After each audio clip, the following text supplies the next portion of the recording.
I think there are probably a couple of different ways to approach that question, but ultimately what I would say like can end up hindering or like, stopping movement or like sticking on a project is when a filmmaker, you know, is a little too rigid when it comes to like what needs to happen to get a project made. And that's not saying that a filmmaker shouldn't stand on what's important to them, because I think that's absolutely the case. But I think, when you're meeting with people during the process of like, meeting financiers and potential partners and cast and things like that, or for documentaries, every step of the way there's a new hurdle.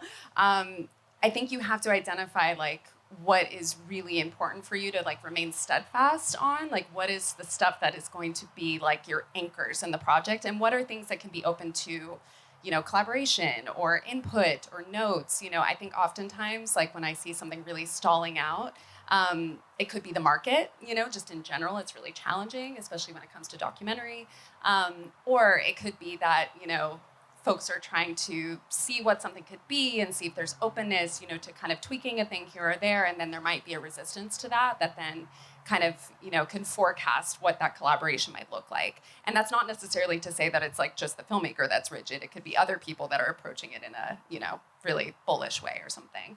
But yeah, I mean, oftentimes these days, especially, it has to do with just like the ebb and flow of the market.